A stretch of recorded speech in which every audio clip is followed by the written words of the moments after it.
ನಿಮ್ಮದೇ ಜಮೀನಲ್ಲಿ ಒಂದು ಇಟ್ಟಿಗೆ ಇಡೋಕ್ಕೂ ನಿಮಗೆ ಪವರ್ ಇರಲಿಲ್ಲ ಅಂದರೆ ನಂಬ್ತೀರಾ? ಎಷ್ಟು ದಿನ ಪಹಣಿಯಲ್ಲಿ ನಿಮ್ಮ ಹೆಸರಿದ್ರು ಕೂಡ, ಸರ್ಕಾರಿ ಆಫೀಸ್ ಪರ್ಮಿಷನ್ ಇಲ್ಲದೆ ಒಂದು ಶೆಡ್ ಹಾಕಿದ್ರು ಕೂಡ ತಹಶೀಲ್ದಾರ್ ನಿಮ್ಮನ್ನು ಜೈಲಿಗೆ ಕಳಿಸೋ ಪವರ್ಸ್ ಇತ್ತು. ಅವರ ಮರ್ಜಿಯಲ್ಲಿ ಬದುಕಬೇಕಾಗಿತ್ತು. ನಿಮ್ಮದೇ ಜಮೀನಲ್ಲಿ ನಿಮ್ಮನ್ನೇ ಕ್ರಿಮಿನಲ್ ಮಾಡೋ ಕಾನೂನಿತ್ತು. ಇದೇ ಭಯದಲ್ಲಿ ಕಳೆದ 60 ವರ್ಷಗಳಿಂದ ಕರ್ನಾಟಕದ ಲಕ್ಷಾಂತರ ಎಕರೆ ಭೂಮಿ ಪಾಳ್ಬಿದ್ದಿದೆ. ಆದರೆ ಈಗ ಆ ಆಟ ಮುಗೀತು. ಡಿಸೆಂಬರ್ 2025ರಲ್ಲಿ ಕರ್ನಾಟಕ ಸರ್ಕಾರ ಆ 60 ವರ್ಷದ ಹಳೆಯ ಕಾನೂನನ್ನು ತೆಗೆದು ಬಿಸಾಕಿದೆ. ಆ ಸರಪಳಿಯನ್ನು ಕತ್ತರಿಸಿದೆ. ಇನ್ನು ಮುಂದೆ DC ಆಫೀಸ್ ಮುಂದೆ ಹೋಗಿ ಭಿಕ್ಷೆ ಬೇಡಬೇಕಾಗಿಲ್ಲ, ಲಂಚ ಕೊಡಬೇಕಾಗಿಲ್ಲ. ಆ ರೀತಿ ಹೇಳ್ತಿದ್ದಾರೆ. ಫುಲ್ ಎಕ್ಸ್ಪ್ಲೇನ್ ಮಾಡ್ತೀವಿ, ನೋಡೋಣ. ಭ್ರಷ್ಟರು ಒಂದಲ್ಲ ಒಂದು ತೂತನ್ನು ಹುಡುಕ್ತಾರೆ ಕೈ ಹಾಕಲಿಕ್ಕೆ. ಜಸ್ಟ್ 30 ದಿನ, ಕೇವಲ 30 ದಿನದಲ್ಲಿ ನಿಮ್ಮ ಜಮೀನಿನ ಹಣೆ ಬರಹವನ್ನು ಬದಲು ಮಾಡ್ಕೋಬೋದು. ನೀವು ಬರೀ ಮಣ್ಣಿಂದ ಅದನ್ನು ಬಂಗಾರದ ಮಣ್ಣು ಮಾಡ್ಕೋಬೋದು. ಜಾಸ್ತಿ ಬೆಲೆ ಬರೋ ರೀತಿ ಮಾಡ್ಕೋಬೋದು. ಏನಿದು ಹೊಸ ಮ್ಯಾಜಿಕ್? ಬನ್ನಿ ಡೀಟೇಲ್ ಆಗಿ ನಾವು ನೋಡ್ತಾ ಹೋಗೋಣ. ಆ 120 ದಿನಗಳ ನರಕ. ಈ ಹೊಸ ನಿಯಮ ಕಾನೂನು ಎಷ್ಟು ಪವರ್ಫುಲ್, ಎಷ್ಟು ಎಫೆಕ್ಟಿವ್, ಎಷ್ಟು ಯೂಸ್ಫುಲ್ ಅಂತ ಅರ್ಥ ಆಗಬೇಕು ಅಂದರೆ ಮೊದಲು ಹಳೆಯ ಸಿಸ್ಟಮ್ ಎಷ್ಟು ಕೊಳೆತು ನಾರ್ತಿತ್ತು ಅನ್ನೋದನ್ನು ಅರ್ಥ ಮಾಡ್ಕೋಬೇಕು. ನೋಡಿ, ಹಳೆಯ ಕರ್ನಾಟಕ ಲ್ಯಾಂಡ್ ರೆವಿನ್ಯೂ ಆ್ಯಕ್ಟ್ 1964 ಪ್ರಕಾರ ಒಬ್ಬ ರೈತ ವ್ಯವಸಾಯ ಬಿಟ್ಟು ಬೇರೆ ಏನಾದರೂ ಮಾಡಬೇಕು ಅಂದರೆ ಅದು ಯುದ್ಧ ಗೆದ್ದ ಹಾಗೆ. ಅದನ್ನು ನಾವು ಲ್ಯಾಂಡ್ ಕನ್ವರ್ಷನ್ ಅಂತ ಕರಿತೀವಿ, ಅಥವಾ ಲ್ಯಾಂಡ್ ಕನ್ವರ್ಷನ್ ಮಾಫಿಯಾ ಅಂತ ಕರಿಬೋದು. ಒಂದು ಅರ್ಜಿ ಹಾಕ್ತಾ ಇದ್ರಿ. ಆ ಫೈಲ್ ಮೊದಲು ವಿಲೇಜ್ ಅಕೌಂಟೆಂಟ್ ಹತ್ರ ಹೋಗ್ತಾ ಇತ್ತು. ಅಲ್ಲಿ ಸ್ವಾಮಿ ಒಂದ್ಸಲಿ, ಆಮೇಲೆ ತಗೊಳ್ಳಿ ಅಂತ ಒಂದ್ಸಲಿ. ನೆಕ್ಸ್ಟ್ ರೆವಿನ್ಯೂ ಇನ್ಸ್ಪೆಕ್ಟರ್ ಹತ್ರ ಹೋಗ್ತಾ ಇತ್ತು. ಆಮೇಲೆ ಸ್ವಾಮಿ ಅಂತ ಇನ್ನೊಂದ್ಸಲಿ, ತಗೊಳ್ಳಿ ಅಂತ ಇನ್ನೊಂದ್ಸಲಿ. ಆಮೇಲೆ ತಹಶೀಲ್ದಾರ್ ಹತ್ರ, ಆಮೇಲೆ ಸರ್ವೇಯರ್ ಹತ್ರ, ಕೊನೆಗೆ ಅಸಿಸ್ಟೆಂಟ್ ಕಮಿಷನರ್ ಹತ್ರ, AC, ಆಮೇಲೆ DC ಹತ್ರ. ಎಷ್ಟು ಸಲ ಬಗ್ಗೆ ಹೇಳಬೇಕು ಅಂತ ನೀವು ಕೈ ಮುಕ್ಕೊಂಡು ಅಷ್ಟರಲ್ಲಿ ನಿಮಗೆ ಅರ್ಧ ವಯಸ್ಸೇ ಆಗಿಬಿಡ್ತಾ ಇತ್ತು. ಅಫಿಷಿಯಲ್ ಆಗಿ 120 ಡೇಸ್ ಅಂತ ಹೇಳ್ತಾ ಇದ್ರು. ಆದರೆ ವಾಸ್ತವದಲ್ಲಿ 6 ತಿಂಗಳು, 1 ವರ್ಷ, ಕೆಲವೊಮ್ಮೆ 2-3 ವರ್ಷ ಆದರೂ ಕೂಡ ಸಾಹೇಬ್ರು ಬ್ಯುಸಿ, ಸಾಹೇಬ್ರು ಮೀಟಿಂಗ್ನಲ್ಲಿದ್ದಾರ್ರಿ, ಹೋಗ್ರಿ ಆ ಕಡೆ ನಿಂತ್ಕೊಳ್ರಿ ಅಲ್ಲಿ ಅನ್ನೋ ಉತ್ತರ ಸಿಗ್ತಾ ಇತ್ತು. ಪ್ರತಿಯೊಂದು ಟೇಬಲ್ನ ಕೆಳಗೂ ಕೂಡ ಗಾಂಧಿ ಕಿಲ ಅನ್ನಬೇಕು, ಇಲ್ಲಾಂದರೆ ಫೈಲ್ ಮೂವ್ ಆಗ್ತಿರ್ಲಿಲ್ಲ. ಇದನ್ನು ನಾವು ಇಂಗ್ಲೀಷ್ನಲ್ಲಿ ರೆಡ್ ಟೇಪಿಸಮ್ ಅಥವಾ ಕೆಂಪು ಪಟ್ಟಿಯ ದರ್ಬಾರ್ ಅಂತ ಕರೆಯೋದು. ಈ ಕಿರಿಕಿರಿ ತಡೆಯೋಕೆ ಆಗದೆ ಎಷ್ಟೋ ರೈತರು ನಮಗೆ ಇಂಡಸ್ಟ್ರಿನೂ ಬೇಡ, ಬಿಸ್ನೆಸ್ಸು ಬೇಡ, ಹಾಳಾಗಿ ಹೋಗಲಿ ಅಂತ ಸುಮ್ಮನಾಗ್ತಾಯಿದ್ರು. ಆದರೆ ಡಿಸೆಂಬರ್ 2025ರಲ್ಲಿ ಈ ಕತೆ ಸಂಪೂರ್ಣ ಚೇಂಜ್ ಆಗಿದೆ. Section 95 game changer. ಕರ್ನಾಟಕ ಸರ್ಕಾರ ಈಗ ನೇರವಾಗಿ ಸೆಕ್ಷನ್ 95ಗೆ ತಿದ್ದುಪಡಿ ತಂದಿದೆ. ಡಿಸೆಂಬರ್ 23ಕ್ಕೆ ಅಧಿಸೂಚನೆ ಹೊರಡಿಸಲಾಗಿದೆ. ಇದರಲ್ಲಿರೋದು ಮೇನ್ ಆಗಿ 3 ಬ್ರಹ್ಮಾಸ್ತ್ರಗಳು. ಒಂದೊಂದಾಗಿ ಡಿಕೋಡ್ ಮಾಡ್ತೀವಿ, ಗಮನ ಕೊಟ್ಟು ಕೇಳಿ ಸ್ನೇಹಿತರೆ. Rule number 1, time bound approval. ಇನ್ನು ಮುಂದೆ ನೀವು ಆನ್ಲೈನ್ನಲ್ಲಿ ಅರ್ಜಿ ಹಾಕಿದ ಕ್ಷಣದಿಂದ ಒಂದು ಡಿಜಿಟಲ್ ಗಡಿಯಾರ tick tick tick tick tick ಅಂತ ಓಡೋಕೆ ಶುರು ಮಾಡುತ್ತೆ. ಜಿಲ್ಲಾಧಿಕಾರಿಗೆ ನಿರ್ಧಾರ ತಗೊಳ್ಳೋಕೆ ಇರೋದು ಕೇವಲ 30 ದಿನ ಮಾತ್ರ. ಆ 30 ಡೇಸಲ್ಲಿ ಅವರು ಎಲ್ಲ ರಿಪೋರ್ಟ್ ತರಿಸ್ಕೋಬೇಕು. ಏನಾದರೂ ತಕರಾರಿದ್ರೆ ಹೇಳಬೇಕು. ಒಂದು ವೇಳೆ 30 ಡೇಸ್ ಕಳೆದ್ರೂ ಕೂಡ DC ಸಾಹೇಬರು ಆ ಫೈಲ್ ಮುಟ್ಟದೆ ಹೋದರೆ ಏನಾಗುತ್ತೆ? ಅಲ್ಲೇ ಇರೋದು ಮ್ಯಾಜಿಕ್. 31ನೇ ದಿನ ಬೆಳಗ್ಗೆ ಆಟೋಮ್ಯಾಟಿಕಲಿ ಸಿಸ್ಟಮ್ ನಿಮ್ಮನ್ನು ಅಪ್ರೂವ್ ಮಾಡಿಬಿಡುತ್ತೆ, ಪರ್ಮಿಷನ್ ಕೊಟ್ಬಿಡುತ್ತೆ. ಇದಕ್ಕೆ ಕಾನೂನು ಭಾಷೆಯಲ್ಲಿ ಡೀಮ್ಡ್ ಕನ್ವರ್ಷನ್ ಅಂತ ಕರೀತಾರೆ. ಅಂದರೆ ಮೌನಂ ಸಮ್ಮತಿ ಲಕ್ಷಣಂ ಅಂತ. ಅಧಿಕಾರಿ ಕೆಲಸ ಮಾಡಲಿಲ್ಲ ಅಂದರೆ ಕಂಪ್ಯೂಟರ್ ನಿಮ್ಮ ಪರವಾಗಿ ತೀರ್ಪು ಕೊಟ್ಬಿಡುತ್ತೆ, ನೀವೇ ಸರಿ ಅಂಥೇಳಿ. ಆಟೋಮ್ಯಾಟಿಕಲಿ ಫೀಸ್ ಚಲನ್ ಜನ್ರೇಟ್ ಆಗುತ್ತೆ. ನೀವು ಫೀಸ್ ಕಟ್ತೀರಾ, ರಶೀದಿ ಪಡ್ಕೋತೀರಾ, ಮ್ಯಾಟರ್ ಕ್ಲೋಸ್. ಯಾರ ಕೈ ಕಾಲು ಹಿಡಿಯೋ ಅವಶ್ಯಕತೆ ಇಲ್ಲ. ಟೇಬಲ್ ಕೆಳಗಡೆ ಗಾಂಧಿಯನ್ನು ಕಿಲ ಅನಿಸೋ ಅವಶ್ಯಕತೆ ಇಲ್ಲ. ರೂಲ್ ನಂಬರ್ 2, ಇದು ಇನ್ನೂ ಇಂಟ್ರೆಸ್ಟಿಂಗ್ ಆಗಿದೆ. ನಿಮ್ಮ ಜಾಗ ಸಿಟಿ ಲಿಮಿಟ್ಸ್ ಅಥವಾ ಪಟ್ಟಣದ ಹತ್ತಿರ ಇದೆಯಾ, ಅಲ್ಲಿ ಸರ್ಕಾರ ಈಗ ಆಲ್ರೆಡಿ ಒಂದು ಮಾಸ್ಟರ್ ಪ್ಲಾನ್ ಅಂತ CDP ಮಾಡಿರುತ್ತೆ. ಅಂದರೆ ಇಲ್ಲೆಲ್ಲ ಮನೆ ಬರಬೇಕು, ಇಲ್ಲಿ ಫ್ಯಾಕ್ಟ್ರಿ ಬರಬೇಕು ಅಂತ ಅವರೇ ಮ್ಯಾಪ್ ಮುಂಚೆನೇ ಮಾಡಿರ್ತಾರೆ. ನಿಮ್ಮ ಜಾಗ ಆ ಮ್ಯಾಪ್ನಲ್ಲಿ ಯೆಲ್ಲೋ ಝೋನ್, ರೆಸಿಡೆನ್ಷಿಯಲ್ ಅಥವಾ ಇಂಡಸ್ಟ್ರಿಯಲ್ ಝೋನ್ನಲ್ಲಿ ಬರ್ತಾ ಇದ್ದರೆ ನೀವು DC ಹತ್ರ ಪರ್ಮಿಷನ್ ಕೇಳೋ ಅವಶ್ಯಕತೆಯೇ ಇಲ್ಲ. ನೀವು ಜಸ್ಟ್ ಒಂದು ಅಫಿಡವಿಟ್, ಸ್ವಯಂ ಘೋಷಣಾ ಪತ್ರ ಕೊಟ್ಟರೆ ಸಾಕು. ನಾನು ಮಾಸ್ಟರ್ ಪ್ಲಾನ್ ಪ್ರಕಾರವೇ ಬಳಸ್ತಾ ಇದ್ದೀನಿ, ನೀವೇನು ಇನ್ನೊಂದ್ಸಲಿ ಪರ್ಮಿಷನ್ ಕೊಡೋ ಅವಶ್ಯಕತೆ ಇಲ್ಲ. ನೀವು ಆಲ್ರೆಡಿ ಮಾಡಿಟ್ಟಿದ್ದೀರಲ್ಲ ಪ್ಲಾನ್, ಅಲ್ಲೇ ಮಾಡ್ತಾ ಇದ್ದೀನಿ ಸ್ವಾಮಿ, ಅದಕ್ಕೆ ತಕ್ಕಂತೆಯೇ ಮಾಡ್ತಾ ಇದ್ದೀನಿ, ನಾನು ಕಾನೂನು ಮೀರಲ್ಲ, ನಾನು ಗ್ಯಾರಂಟಿ ಅಂತ ನೀವೇ ಸ್ವಯಂ ಘೋಷಣೆ ಬರ್ಕೊಟ್ಟು ಕಮಿಟ್ಮೆಂಟ್ ಕೊಟ್ಟು ಆನ್ಲೈನಲ್ಲಿ ಫೀಸ್ ಕಟ್ಟಿದ್ರೆ ಆಯಿತು. ಆ ಕ್ಷಣದಲ್ಲಿ ನಿಮ್ಮ ಲ್ಯಾಂಡ್ ಕನ್ವರ್ಟ್ ಆಗೋಯ್ತು. ಇದು ರಿಯಲ್ ಎಸ್ಟೇಟ್ ಮತ್ತು ಹೌಸಿಂಗ್ ಸೆಕ್ಟರ್ಗೆ ರಾಕೆಟ್ ಸ್ಪೀಡ್ ಕೊಡುತ್ತೆ. ನೆಕ್ಸ್ಟ್ ರೂಲ್ ನಂಬರ್ 3, ಸಣ್ಣ ಉದ್ಯಮಿಗಳಿಗಾಗಿ ನಿಮ್ಮ ಹತ್ರ ಹಳ್ಳಿಲಿ ಜಮೀನಿದೆ, ಅಲ್ಲಿ ನೀವೊಂದು ಸಣ್ಣ ಅಕ್ಕಿ ಗಿರಣಿ, ರೈಸ್ ಮಿಲ್ ಅಥವಾ ಕೋಲ್ಡ್ ಸ್ಟೋರೇಜ್ ಅಥವಾ ಒಂದು ಸಣ್ಣ ಫ್ಯಾಕ್ಟ್ರಿ MSME ಮಾಡಬೇಕು ಅಂತ ಇಟ್ಕೊಂಡಿದ್ದೀರಿ ಅಂತ ಇಟ್ಕೊಳ್ಳಿ. ನೀವು ಕನ್ವರ್ಷನ್ ಮಾಡಿಸೋದೇ ಬೇಕಿಲ್ಲ ಇಲ್ಲಿ. ಯಾಕಂದರೆ 2 ಎಕರೆವರೆಗೆ 2 ಎಕರೆಲಿ ದೊಡ್ಡ ಫ್ಯಾಕ್ಟ್ರಿನೇ ಮಾಡ್ಬೋದು ಸಾಮಾನ್ಯವಾಗಿ. 2 ಎಕರೆವರೆಗೆ ವಿನಾಯಿತಿ ಕೊಡಲಾಗಿದೆ. ನೇರ ನಿಮ್ಗೆ ಇಷ್ಟ ಬಂದ ಹಾಗೆ ನೀವು ಉದ್ಯಮವನ್ನು ಶುರು ಮಾಡ್ಬೋದು. ಗ್ರಾಮೀಣ ಭಾಗದಲ್ಲಿ ಉದ್ಯೋಗ ಸೃಷ್ಟಿ ಮಾಡೋಕೆ ಇದೊಂದು ದೊಡ್ಡ ಹೆಜ್ಜೆ ಅಂತ ಪರಿಗಣಿಸಲಾಗ್ತಾ ಇದೆ. ನೆಕ್ಸ್ಟ್ ಇನ್ನೊಂದಿದೆ. ಈ ಹಿಂದೆ ಏನಾಗ್ತಿತ್ತು ಗೊತ್ತಾ, ಕೃಷಿ ಭೂಮಿಯಲ್ಲಿ ಪರ್ಮಿಷನ್ ಇಲ್ಲದೆ ನೀವು ಒಂದು ಚಿಕ್ಕ ಶೆಡ್ ಹಾಕಿದ್ರು ತಹಶೀಲ್ದಾರ್ ಬೇಕಾದ್ರೆ ನಿಮ್ಮ ಮೇಲೆ ಕ್ರಮ ತಗೊಳ್ಬಹುದಾಗಿತ್ತು. ಕ್ರಿಮಿನಲ್ ಕೇಸ್ ಹಾಕಿ ಜೈಲಿಗೆ ಕಳಿಸೋಕ್ಕೂ ಕೂಡ ಪವರ್ಸ್ ಇತ್ತು ಅವರಿಗೆ. ಕಿತ್ಕೊಳ್ಳಲಾಗಿದೆ ಪವರ್ನ, ಸೆಕ್ಷನ್ ತೆಗೆದು ಹಾಕಲಾಗಿದೆ. ಸಣ್ಣ ಪುಟ್ಟ ನಿಯಮ ಉಲ್ಲಂಘನೆ ಆದರೆ ಕೇವಲ ದಂಡ ಮಾತ್ರ ಹಾಕಬಹುದು. ಬಿಸ್ನೆಸ್ ಮಾಡೋನು ಕ್ರಿಮಿನಲ್ ಅಲ್ಲ, ಅವನು ದೇಶದ ಆಸ್ತಿ ಅನ್ನೋದು ತುಂಬ ಲೇಟಾಗಿ ಸರ್ಕಾರಕ್ಕೆ ತಲೆಗೆ ಹೋಗಿದೆ. ಈಗ ಕರ್ನಾಟಕ ಸರ್ಕಾರ ಮಾಡಿದೆ ಇದನ್ನು, ಸಿದ್ದರಾಮಯ್ಯ ಅವ್ರ ಸರ್ಕಾರ ಮಾಡಿದೆ. ಅಪೋಸಿಷನ್ ಇದ್ದಾಗ ಕೃಷಿ ಭೂಮಿ ಎಲ್ಲ ಮುಟ್ಟಕ್ಕೆ ಬಿಡಬಾರ್ದು, ರೈತರ ಭೂಮಿ ಎಲ್ಲ ಕಳ್ಕೊಳ್ತಾರೆ, ಮಾರ್ಬಿಡ್ತಾರೆ, ರೈತರ ಭೂಮಿನೆಲ್ಲ ಮಾರ್ಕೊಂಡ್ಬಿಡ್ತಾರೆ, ಭೂಮಿ ಹಿಂಡ್ರಾಗ್ತಾರೆ, ಎಲ್ಲ ಅಂಬಾನಿ ಅದನ್ನು ತೊಗೊಂಡೋಗ್ಬಿಡ್ತಾರೆ ಅಂತ ಹೇಳಿದರು. ಸೈಲೆಂಟಾಗಿ ಈಗ ಇಷ್ಟು ದೊಡ್ಡ ಸುಧಾರಣೆ ತಂದಿದ್ದಾರೆ. ರೆವಲ್ಯೂಷನರಿ ಸುಧಾರಣೆ ಇದು. ನಾವು ಅಪ್ರಿಷಿಯೇಟ್ ಮಾಡ್ತೀವಿ ಸಿದ್ದರಾಮಯ್ಯ ಸರ್ಕಾರವನ್ನು. ಮುಖ್ಯವಾಗಿ ಕೃಷ್ಣ ಬೈರೇಗೌಡರನ್ನ ಅಪ್ರಿಷಿಯೇಟ್ ಮಾಡ್ತೀವಿ ಈ ವಿಚಾರಕ್ಕೆ ಸಂಬಂಧಪಟ್ಟಂತೆ. It deserves it. ಇದೊಂದು ಆರ್ಥಿಕ ಯುದ್ಧ.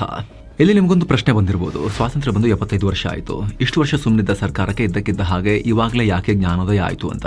ರೈತರ ಮೇಲೆ ವಿಪರೀತ ಪ್ರೀತಿ ಬಂದ್ಬಿಡ್ತಾ ಅಥವಾ ಬೇರೆ ಏನಾದರೂ ಕಾರಣ ಇದೆಯಾ? ನೋಡೋಣ. ಅಸಲಿ ಕಾರಣ ಜಿಯೋ ಎಕಾನಾಮಿಕ್ಸ್ ನೋಡ್ತಾ ಹೋಗೋಣ. ನಿಮಗೆ ಆಶ್ಚರ್ಯ ಆಗ್ಬೋದು. ಇವತ್ತು ಕರ್ನಾಟಕದ ಕಾಂಪಿಟೇಷನ್ ಉತ್ತರ ಭಾರತದೊಂದಿಗೆ ಅಲ್ಲ, ನಮ್ಮ ಕಾಂಪಿಟೇಷನ್ ಇರೋದು ನಮ್ಮ ಅಕ್ಕಪಕ್ಕದ ನೆರೆ ಮನೆಯವರೊಂದಿಗೆ. ನಮ್ಮ ಸಹೋದರ ರಾಜ್ಯಗಳಾದ ತೆಲಂಗಾಣ, ತಮಿಳುನಾಡು, ಆಂಧ್ರ ಪ್ರದೇಶ, ಮಹಾರಾಷ್ಟ್ರ ಸಿಕ್ಕಾಪಟ್ಟೆ ಕಾಂಪೀಟ್ ಮಾಡ್ತಾ ಇದ್ದಾರೆ. ಕಳೆದ 3-4 ವರ್ಷದ ಹಿಸ್ಟ್ರಿ ತೆಗೆದು ನೋಡಿ. ದಕ್ಷಿಣ ಭಾರತಕ್ಕೆ ಬಂದ ದೊಡ್ಡ ದೊಡ್ಡ ಕಂಪನಿಗಳು ಕರ್ನಾಟಕವನ್ನು ಬಿಟ್ಟು ಪಕ್ಕದ ರಾಜ್ಯಕ್ಕೆ ಹೋದ್ವು. ಓಲಾ ಎಲೆಕ್ಟ್ರಿಕ್ ಆಫೀಸ್ ಇಲ್ಲಿ ಮಾಡ್ತು, ಫ್ಯಾಕ್ಟ್ರಿ ಅಲ್ಲಿ ಮಾಡಿ ಉದ್ಯೋಗ ಸೃಷ್ಟಿ ಅಲ್ಲಿ ಮಾಡ್ತು ತಮಿಳುನಾಡಿನಲ್ಲಿ, ಹೊಸೂರಿನಲ್ಲಿ. ಫಾಕ್ಸ್ಕಾನ್ ಐಫೋನ್ ಕಂಪನಿ ಎಲ್ಲಿಗೆ ಹೋಯ್ತು? ಹೈದರಾಬಾದ್ ಮತ್ತು ಚೆನ್ನೈ ಕಡೆಗೆ. ಅಲ್ಲಿಗೂ ಅವರು ಹೋದರು. ಇಲ್ಲಿದೆ ಸ್ವಲ್ಪ, ಬಟ್ ಅಲ್ಲಿಗೂ ಕೂಡ ಹೋದರು. ಎಲ್ಲ ಇಲ್ಲೇ ಹಾಕ್ತೀವಿ ಅಂತ ಇಲ್ಲಿ ಬಂದಿಲ್ಲ. ಟೆಸ್ಲಾ ಇವರು ಕೂಡ ಬಂದು ಹೋದರು. ಯಾಕೆ? ಕರ್ನಾಟಕದಲ್ಲಿ ಜಾಗ ಇಲ್ವಾ, ಕರೆಂಟ್ ಇಲ್ವಾ, ಟ್ಯಾಲೆಂಟ್ ಇಲ್ವಾ? ಎಲ್ಲ ಇದೆ. ಆದರೆ ಇನ್ವೆಸ್ಟರ್ಸ್ ಬಂದು ಕೇಳಿದಾಗ ನಾವೇನು ಹೇಳಿದ್ದು ಗೊತ್ತಾ? ತಾರ ಅಪ್ಲಿಕೇಶನ್ ಹಾಕಿ 6 ತಿಂಗಳು ವೆಯ್ಟ್ ಮಾಡಿ, ತಹಶೀಲ್ದಾರ್ ಬರ್ತಾರೆ, DC ಬರ್ತಾರೆ. ಅವ್ರೇನು ದಾನ ಧರ್ಮ ಕೇಳೋಕ್ಕೆ ಬಂದವರ? $1 ಬಿಲಿಯನ್ ಗಟ್ಟಲೆ ಲೆಕ್ಕದಲ್ಲಿ ಬಂಡವಾಳ ಹಾಕಿ ಬಿಸ್ನೆಸ್ ಮಾಡೋಕ್ಕೆ ಬಂದಿರೋರು ಅವರು, ಉದ್ಯೋಗ ಸೃಷ್ಟಿ ಮಾಡೋಕೆ ಬಂದಿರೋರು ಅವರು, ಉದ್ಧಾರ ಆಗಕ್ಕೆ ಬಂದಿರೋರು. ಫ್ರೀ ಮಾರ್ಕೆಟ್ ಎಕಾನಮಿ ಅರ್ಥ ಮಾಡ್ಕೊಂಡಿಲ್ಲ ಅಂದರೆ ಹಿಂಗೆ ಆಗೋದು. ಇವಾಗ ತಡವಾಗಾದರೂ ಕೂಡ ಅರ್ಥ ಮಾಡ್ಕೊಳ್ಳೋಕೆ ಶುರು ಮಾಡಿದ್ದಾರೆ. ತೆಲಂಗಾಣದಲ್ಲಿ TS iPass ಅಂತ ಒಂದು ಸಿಸ್ಟಮ್ ಇದೆ. ಅರ್ಜಿ ಹಾಕಿದ್ರೆ 15ರಿಂದ 30 ದಿನದಲ್ಲಿ ಎಲ್ಲ ಕ್ಲಿಯರೆನ್ಸ್ ಸಿಗಲೇಬೇಕು, ಇಲ್ಲಾಂದರೆ ಆಫೀಸರ್ ಸಂಬಳ ಕಟ್ಟಾಗುತ್ತೆ. ಆಂಧ್ರದಲ್ಲಿ ಸಿಂಗಲ್ ವಿಂಡೋ ಸಿಸ್ಟಮ್ ಇದೆ. ಎಷ್ಟು ಫಾಸ್ಟ್ ಇದೆ ಅಂದರೆ ಇವತ್ತು ಬನ್ನಿ ನಾಳೆ ಭೂಮಿ ತಗೊಳ್ಳಿ, ಭೂಮಿ ಸೀದಾ ಅನ್ನೋ ರೇಂಜ್ಗೆ ಸ್ಪೀಡ್ ಇದೆ. ಬಿಸ್ನೆಸ್ನಲ್ಲಿ ಟೈಮ್ ಈಸ್ ಮನಿ. ನಾವು ಹಳೆ ಕಾಲದ ಕಾನೂನು ಹಿಡ್ಕೊಂಡು ಕೂತಿದ್ವಿ, ಅವರು ರೆಡ್ ಕಾರ್ಪೆಟ್ ಹಾಕಿ ಬಿಸ್ನೆಸ್ನವ್ರನ್ನ ಕರಿತಾ ಇದ್ರು. ನಮ್ಮವ್ರು ಹೇಳೋದೇನು ಗೊತ್ತಾ ಅಷ್ಟೆಲ್ಲ ಭೂಮಿ ಫ್ರೀ ಕೊಟ್ಟು ಕರೆಂಟ್ ಎಲ್ಲ ಕೊಟ್ಟು ಲಾಸ್ ಆಗಲ್ವೇನ್ರಿ, ನಾವು ಯಾಕ್ರಿ ಕರಿಬೇಕು ಅವ್ರನ್ನ, ಬೇಕಾದ್ರೆ ಬರ್ತಾರೆ ಪ್ರೈವೇಟ್ನವರು ಅನ್ನೋ ಥರದಲ್ಲಿ ಹೇಳಿದರು. ಗೂಗಲ್ ಡೇಟಾ ಸೆಂಟರ್ ಆಂಧ್ರ ಪ್ರದೇಶಕ್ಕೆ ಹೋದಾಗ ನಮ್ಮ ಕರ್ನಾಟಕದ ಮಂತ್ರಿಗಳು ಹೇಳಿದರು, ಸ್ವಲ್ಪ ಯೋಚನೆ ಮಾಡಿ ಸ್ವಾಮಿ, ಆಂಧ್ರಕ್ಕೆ ಅನಿವಾರ್ಯತೆ ಇದೆ, ರಾಜಧಾನಿ ಕೂಡ ಇಲ್ಲ, ಬೆಂಗಳೂರಿನಂಥ ಸಿಟಿ ಬೇಡಿ, ಎಂಥದೂ ಇಲ್ಲ ಅಲ್ಲಿ. ಹೈದರಾಬಾದನ್ನು ಅವ್ರು ಕಳ್ಕೊಂಡಾಗಿದೆ, ಹೊಸದಾಗಿ ರಾಜ್ಯ ಕಟ್ಟಬೇಕು. ಅವ್ರು ಆಫರ್ ಕೊಡ್ತಾರೆ, ನಿಮಗೇನು ಪ್ರಾಬ್ಲಮ್ಮು? ಅವ್ರಿಗೀಗ ಹೊಸದಾಗಿ ಬಿಲ್ಡ್ ಮಾಡಬೇಕಾಗಿದೆ, ಎಲ್ಲ ಬರಬೇಕಾಗಿದೆ, ಎಕೋಸಿಸ್ಟಮ್ ಕಟ್ಟಬೇಕಾಗಿದೆ, ಹೊಸದಾಗಿ ಆಫರ್ ಕೊಡ್ತಾರೆ, ಲ್ಯಾಂಡ್ ಇದೆ ಕೊಡ್ತೀವಿ ಅಂಥೇಳಿ. ನಿಮ್ಮ ಹತ್ರ ಲ್ಯಾಂಡ್ ಫ್ರೀ ಕೇಳಿದ್ರೆ ಯಾರಾದರೂ ಬಂದು ಎಲ್ಲರೂ ಕರ್ನಾಟಕಕ್ಕೆ ಬರಬೇಕಾದ್ರೆ ಲ್ಯಾಂಡ್ ಫ್ರೀಗಿಂತ ಹೆಚ್ಚಾಗಿ ಈಸ್ ಆಫ್ ಡೂಯಿಂಗ್ ಬಿಸ್ನೆಸ್ ನೋಡ್ತಾರೆ. ಯಾಕಂದರೆ ಲ್ಯಾಂಡ್ ಫ್ರೀಗಿಂತ ಹೆಚ್ಚಾಗಿ ಇಲ್ಲಿ ಬೇರೆ ಎಕೋಸಿಸ್ಟಮ್ ಇದೆ ಅನ್ನೋ ಲೆಕ್ಕಾಚಾರ ಅವ್ರಿಗಿರುತ್ತೆ. ಅದನ್ನು ಯೋಚನೆ ಮಾಡಬೇಕು. ಅಷ್ಟೆಲ್ಲ ಕೊಟ್ಟು ಯಾಕೆ ಕರಿಬೇಕು ನಾವು ಅನ್ನೋ ಆ್ಯಟಿಟ್ಯೂಡ್ ಇಟ್ಕೊಂಡ್ರೆ ಎಲ್ಲ ಹೋಗುತ್ತೆ ಅಷ್ಟೇ. ಬ್ರಿಟನ್ ಮೂಲದ ಎಕನಾಮಿಸ್ಟ್ ಇಂಟೆಲಿಜೆನ್ಸ್ ಯೂನಿಟ್ ಅನ್ನೋ ಸಂಸ್ಥೆ ವರದಿ ಪ್ರಕಾರ ಈಸ್ ಆಫ್ ಡೂಯಿಂಗ್ ಬಿಸ್ನೆಸ್ ವಿಚಾರದಲ್ಲಿ ಕರ್ನಾಟಕ 4ನೇ ಪ್ಲೇಸ್ನಲ್ಲಿದೆ. ಬಿಸ್ನೆಸ್ ಮಾಡೋಕ್ಕೆ ಸುಲಭ ವಾತಾವರಣ ಇರೋ ರಾಜ್ಯಗಳ ಲಿಸ್ಟ್ನಲ್ಲಿ ತಮಿಳುನಾಡು, ಗುಜರಾತ್, ಮಹಾರಾಷ್ಟ್ರ ಕ್ರಮವಾಗಿ ಟಾಪ್ 3 ಪ್ಲೇಸ್ನಲ್ಲಿದ್ವು.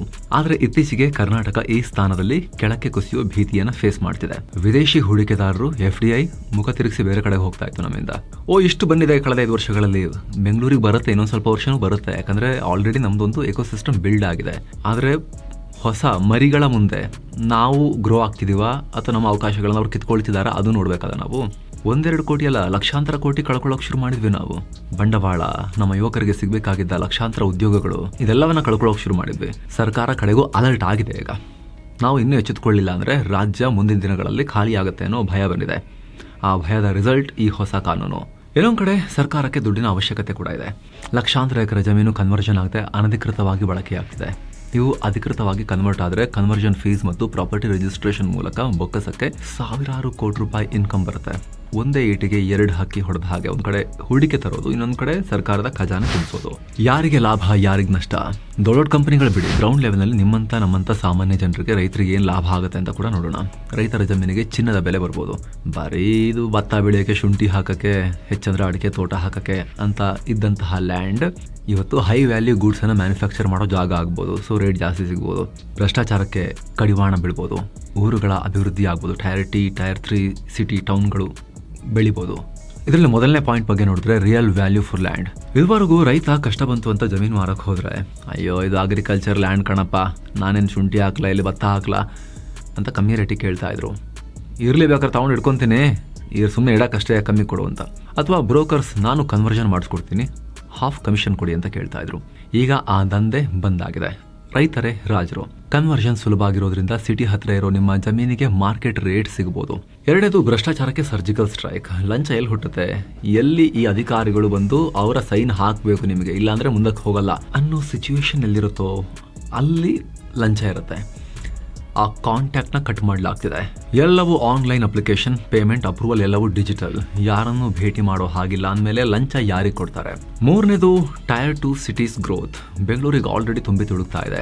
ಈಗ ಈ 2 ಎಕರೆ ವಿನಾಯಿತಿ ಸಿಕ್ಕಿರೋದ್ರಿಂದ ತುಮಕೂರು, ಹುಬ್ಬಳ್ಳಿ, ಶಿವಮೊಗ್ಗದಂಥ ಊರುಗಳ ಸುತ್ತಮುತ್ತ ಸಣ್ಣ ಇಂಡಸ್ಟ್ರಿಗಳು ಬರೋಕೆ ಶುರುವಾಗ್ತವೆ. ಅಲ್ಲಿನ ಲೋಕಲ್ ಜನರಿಗೆ ಅಲ್ಲೇ ಕೆಲಸ ಸಿಗುತ್ತೆ. ಸ್ನೇಹಿತರ ಕಡೆದಾಗಿ ಒಂದು ಮಾತು, ಈ ಕಾನೂನು ಬದಲಾವಣೆ ಕೇವಲ ಪೇಪರ್ ಮೇಲಿನ ತಿದ್ದುಪಡಿ ಅಲ್ಲ, ಇದೊಂದು ಮೈಂಡ್ ಸೆಟ್ ಶಿಫ್ಟ್. ಸರ್ಕಾರದ ಮೈಂಡ್ ಸೆಟ್ಟೇ ಚೇಂಜ್ ಆಗಿದೆ.